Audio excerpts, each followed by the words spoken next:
Welcome, guys, to a new part of the global supply chain discussions.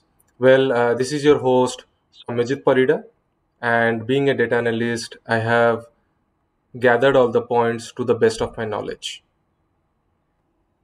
Okay, the next point we will be discussing is it's not a point directly related to global supply chain disruption, but I believe it is adding to the causality.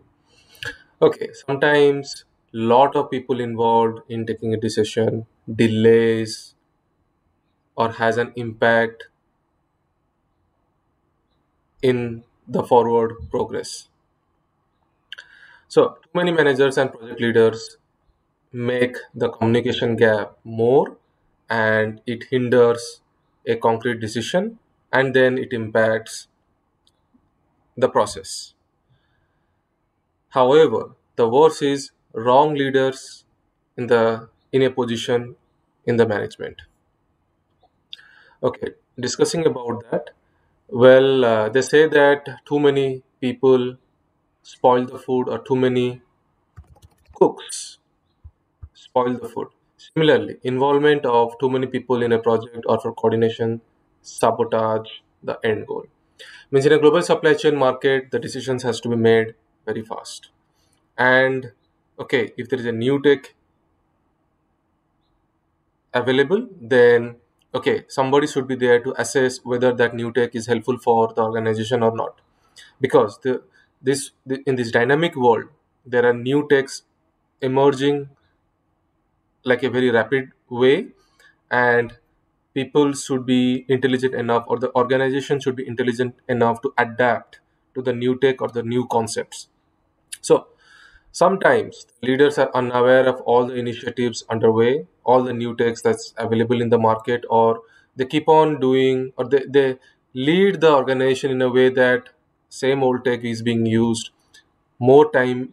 Everyone is busy, no periodical trainings, and yeah, there is not much change in the organization. Same old work is still going on.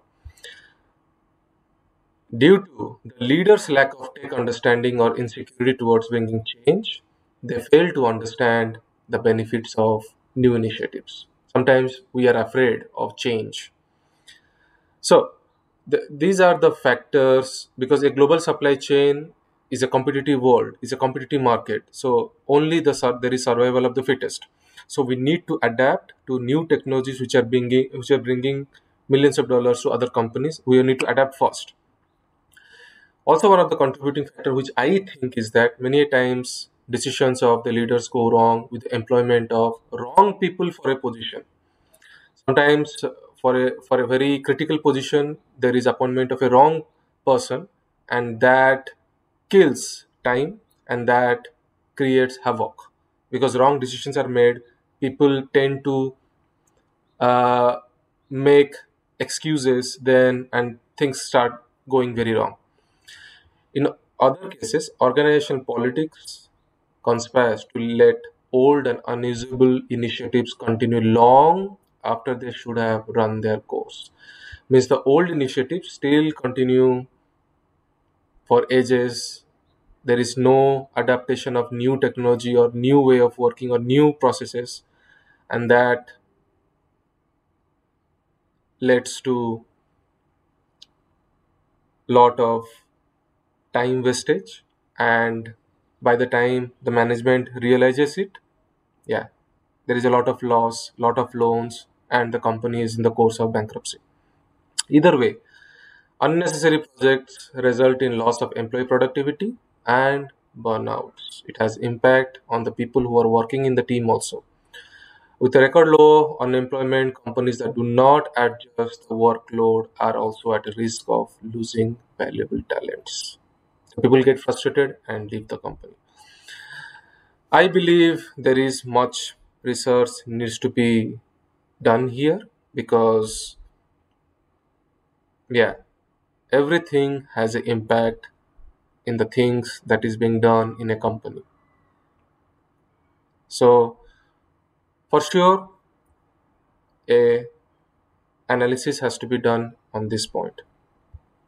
Okay, coming to the next point, that is lack of periodical training. Well, training is or should be mandatory for all the employees periodically, because there are new concepts emerging, and new concepts are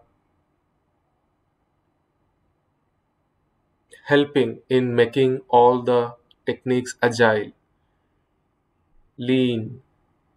So so we should always be knowledge hungry, and we should always adapt. But lack of periodical training makes the employee's mind dull. People are less motivated. They are just doing their job from 8 to 5 rather than bringing value to the company through knowledge. So, training is the process of enhancing skills, capabilities, and knowledge of employees for doing a particular job. For example, in global supply chain market, there could be many different techniques. For example, analysis of the network, or analysis of modalities, or finding the best combination of modalities. For that, different algorithms could be used, different techniques could be used, different processes could be in place. Also, contract evaluation or contract formation. For example, there can be price escalations, there can be fuel escalation. That means here people with brains are needed to save the company from bankruptcy. And people should be trained, or at least there should be a culture of training people with new tech so that they are not resistive enough when there is a sudden change in the processes. This also keeps the employees motivated, and they are also doing something else rather than their usual works. But many of the leaders think that this is not necessary, and yeah, their things starts going wrong. Training process molds the thinking of employees and leads to quality performance of employees. It is a continuous and never ending nature. Training is given on four basic grounds. First of all, new candidates should be targeted to different kinds of training in order to familiarize with the organization mission, vision, rules, regulations. Existing employees should also be trained to refresh and enhance their knowledge. If any updates or amendment take place in technology, training is or should be given to cope up with those changes. For instance, purchasing a new equipment, changes in technique of production, computers impartment, and so on. Training also gives a training should be a part of the promotion and career growth opportunities also. Training is given so that employees are prepared to take or share new responsibilities for their high level job. So I believe the companies who thinks trainings are not mandatory or shouldn't be mandatory, or trainings are you yeah or is a waste of time. Yeah, it's the old way of thinking rather than creating a knowledge hungry environment where people are learning and implementing agile techniques to do the same work in a very efficient manner. Training improves morale of employees, leads to less supervision, fewer accidents, and chances of promotion, and thus leads to increased productivity. Training could be done in two ways, that is, on job training methods, which are given to employees within the everyday working of a concern. It is a simple, cost effective training method, and the inproficient as well as semi proficient employees can be well trained by using such training method. The second way I am missing out from here, but is the one is on job and one is off job. Like you are going to specific consultancy firms or specific workshop to get very specialized training on a particular job, like any softwares, like for example SAF application. Like company decided, okay, or maybe company decided to implement Azure, then employees are getting trained, companies investing to boost the morale of the employees rather than people are feeling insecure. Okay, new techs are coming, and they try to resist it, and there is a lot of politics going on, and then the things go very wrong in there. So this is also one, I think it's not contributing directly to global supply chain disruption, but it has an impact. Because, for example, in global supply chain, if you can monitor, if you can create an application or write a code where you are able to live monitor all the movements and immediately calculate the cost, that's a good achievement in itself only. But okay, that is the decision of organization, because whether they have to spend small to gain big, or they are in the same old way of thinking, that is totally dependent on the company's leaders who are there. Okay, next, traffic rules. Well, for example, in night time there is a speed limit in some cities. Daytime you cannot enter into this highway. So all these rules are also impacting the global supply chain uh, as a whole, because if any leg of the global supply chain is disrupted, then the whole chain is disrupted. So coming to the traffic rules, well,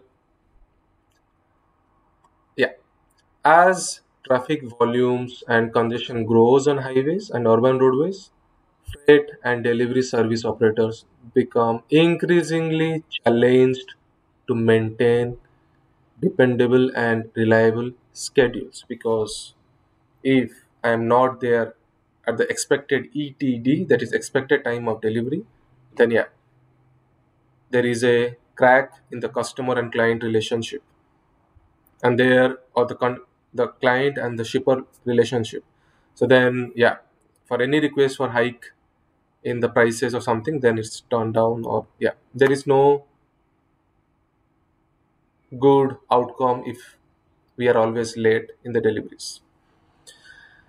Growing traffic congestion on urban roads. Okay, there is two types. That is recurring daily traffic delay that occurs as vehicle speeds are reduced and vehicle queues are increased due to high volume or capacity ratio on specific corridors at specific times. For example, if I am a shipper and I ship through trucks, then I suppose I entered in A1 highway in the Netherlands, but during the time, suppose I entered in morning 9 o'clock, but from morning 9 till 11, suddenly there is a rule that okay, trucks are not allowed, because yeah, at the time uh, cars are, there is a big queue of cars and they have, people are going office, that's a peak period, and so trucks are not allowed, heavy vehicles are not allowed. So this kind of rules will impact the delivery, because now the trucks have to be parked somewhere,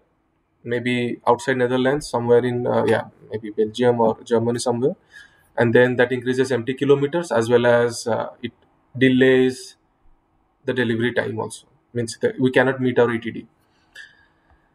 Second, non-recurring traffic delays that occurs when there are incidents such as collisions. Suddenly there is a collision and on the highway and the whole traffic is blocked. That also blocks the truck from crossing that traffic. In addition, rising traffic volume typically increases the frequency of collisions. So the traffic rules which are in place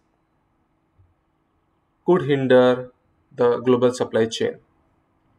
Traffic congestion can change the optimal decision of producers, distributors, and retailers along a supply chain.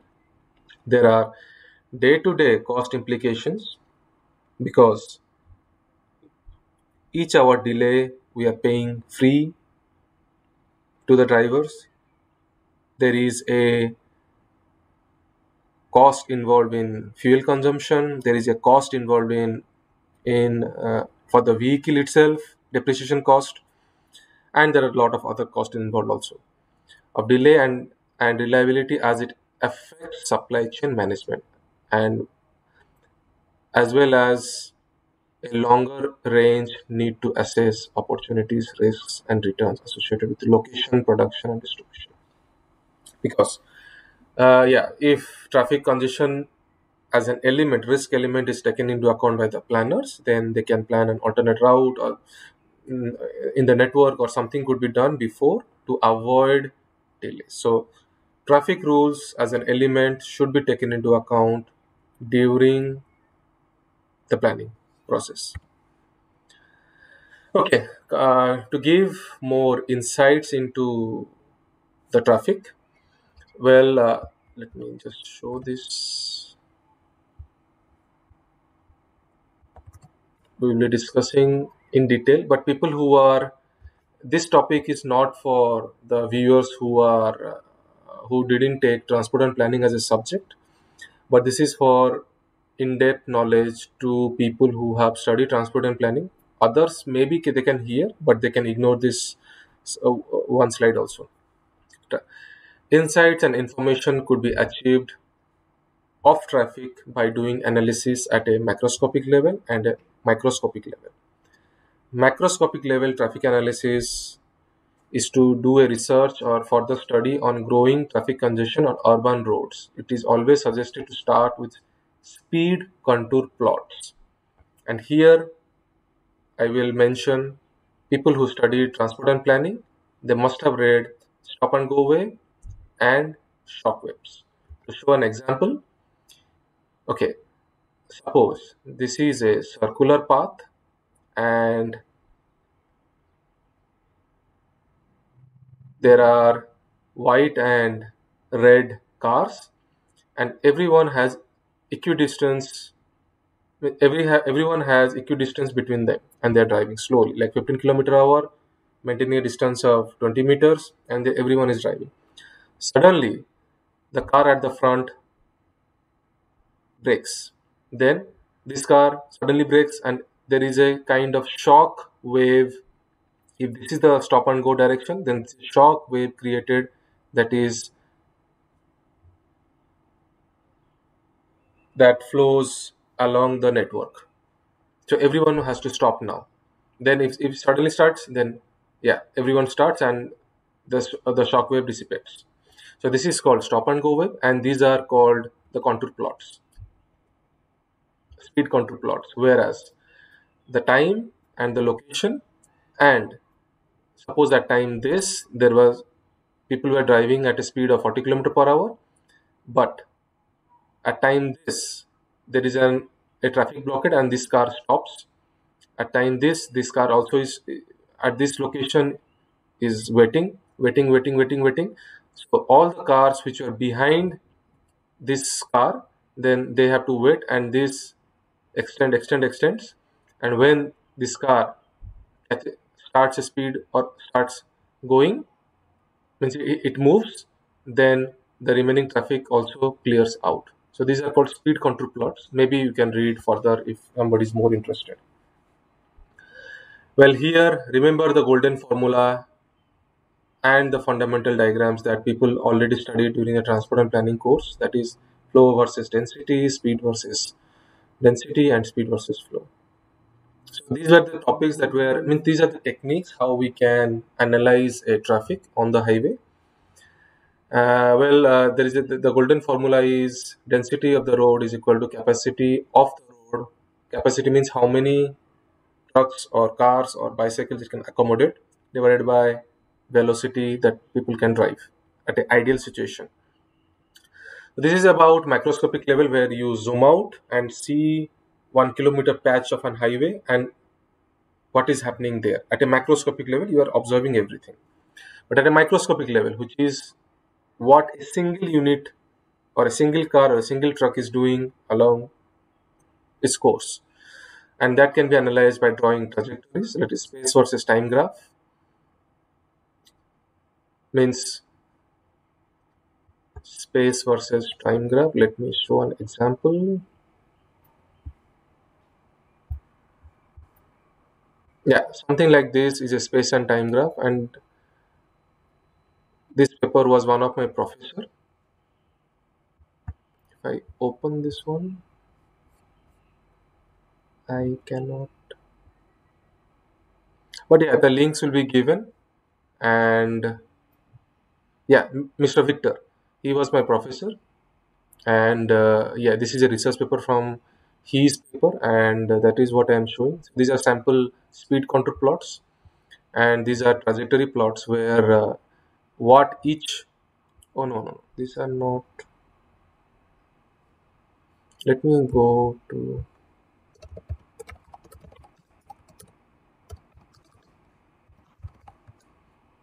Give an example. Yeah, something like this is a trajectory plot where we see, okay, what was the speed of the car at a particular time and a particular location. Okay, and the KPIs involved there are speed, acceleration, deacceleration time, headway, and space headway, time headway. All these things are involved there. So these are small techniques or KPIs where analysis could be done.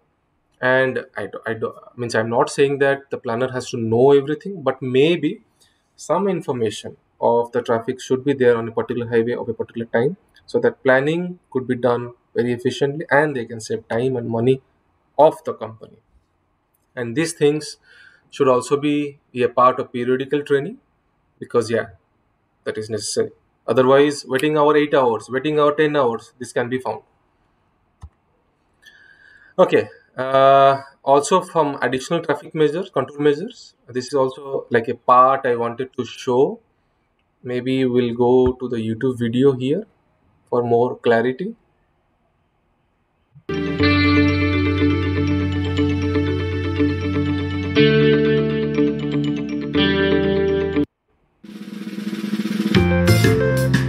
To grow, our transportation system works hard to move people and goods in and around the region, cities in the country. Daily basis. Congestion happens virtually every day. During peak travel periods, it is recurring. Disruption. The Metropolitan Transportation Commission has developed several strategies to reduce congestion without resorting to more expensive improvements, such as freeway widening. The reason why I'm showing this is that just to know what are the measures or what are the improvement techniques that are in place for reducing the congestion or reducing the traffic Among these strategies are message signs, roving tow trucks to clear incidents, 511 traveler information, and ramp metering. So these are some of the techniques that are in place on the highway to prevent any kind of congestion.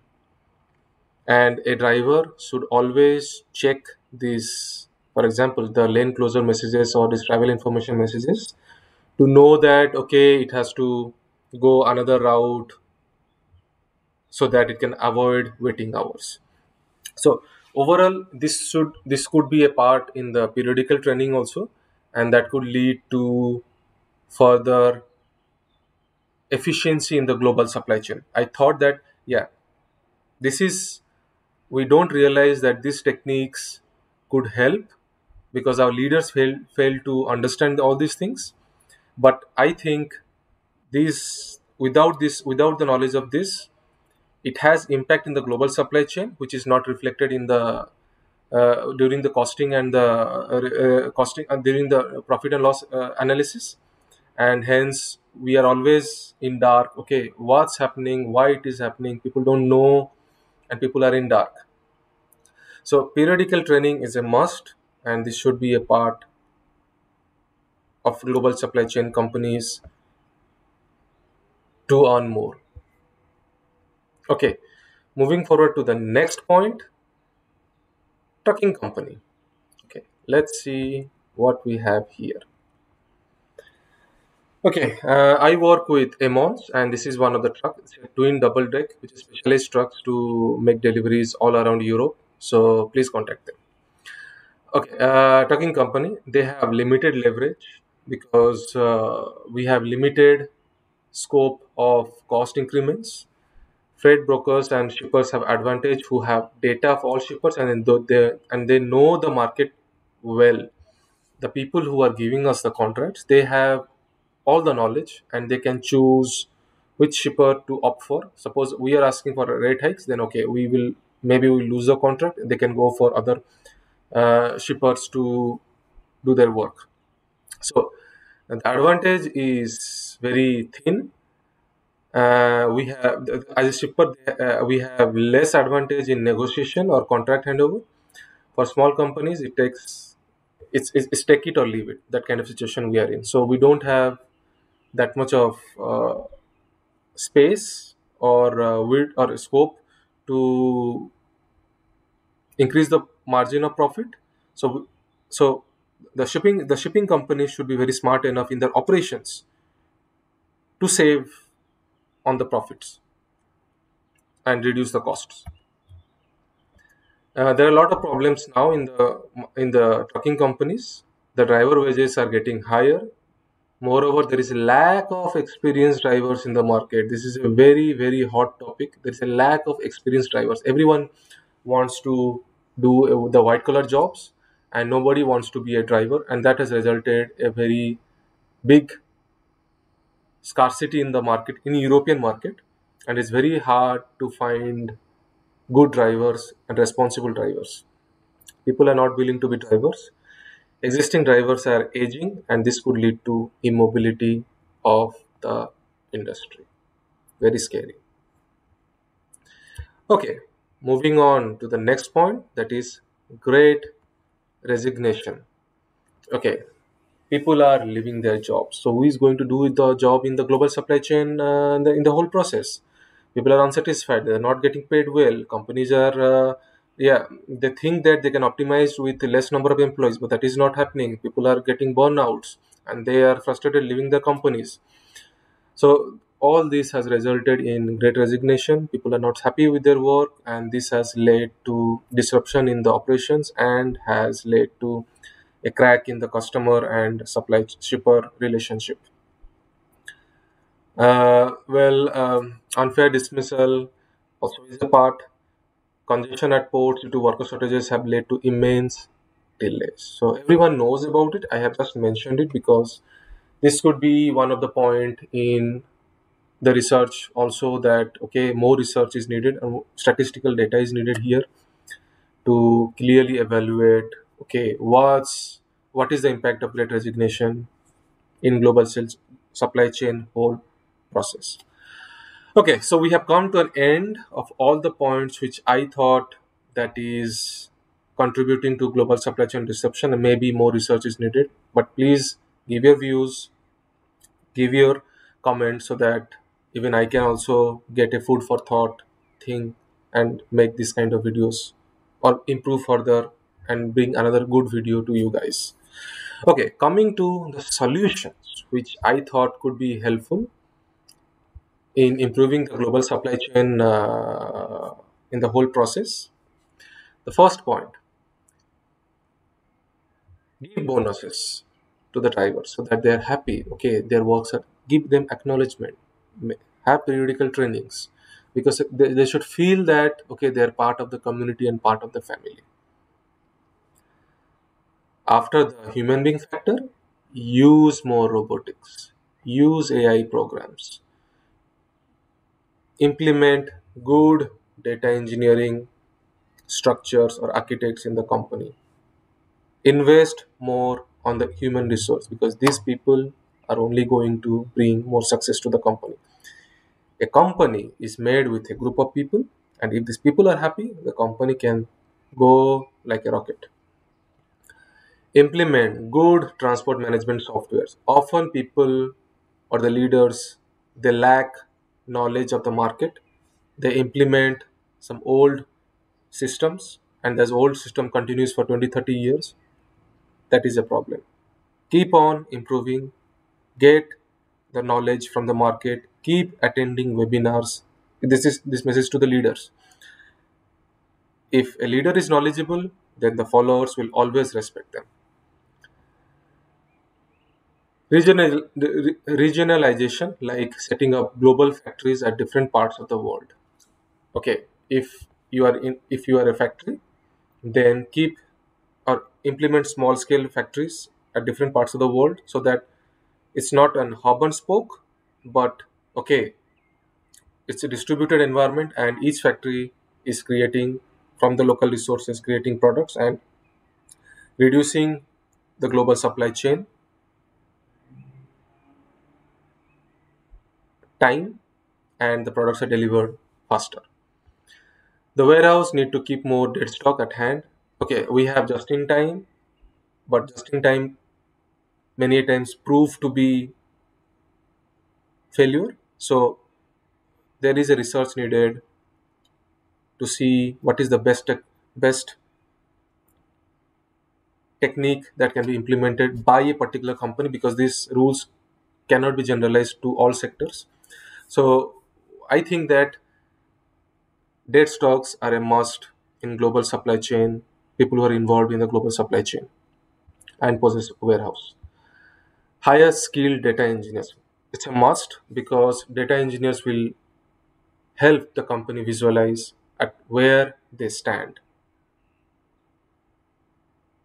They can do costing and they can facilitate the company in taking good decisions. Ambitious employees are needed, not hardworking employees are needed. Employees who are intelligent, who work effectively, not just running from here and there, are needed in the company. Invest more towards the employees. And the leaders should be knowledgeable enough to guide everyone. Respect to employees, acknowledge their work. If one is involved in a trucking company, always don't decide to buy always trucks, because it also has maintenance to it. There is a headache of maintenance. Always mix your business with third party logistics also. Like some lanes are done by third party logistics and some lanes are done by the own company. Mix it up, see what is the best combination, and try to find where the profit is more. But that needs good data engineers in place.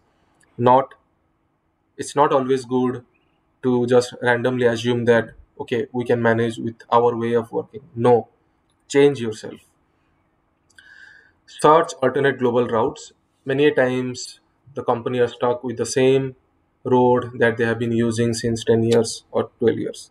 Always keep on looking for alternate global routes. Hire contract experts to make intelligent conditions. Often the relation between a customer and a client is through a contract. Be very intelligent enough in framing those contracts so that you can take maximum benefit out of it. Adapt blockchain technology. There are emerging concepts or emerging technologies, that is blockchain, which creates or reduces the hassle of paperworks and brings in more e-documents, e-signatures, e-billings as techniques into the place, into the global supply chain processes. This reduces confusion, this reduces disruptions also. So adopt new blockchain technologies, invest little bit into it. And planners should be aware of the traffic, what's happening in the network, where things are going wrong, where is the congestion. If there is congestion always between 9 to 11, then I should plan my work accordingly, so that okay, my truck is not waiting there for 2 3 hours. So we need to be smart enough in the global supply chain process. Remember, there is always survival of the fittest. People who take things casually, they will bleed money and they will be out of the business. So keep ahead, keep going ahead.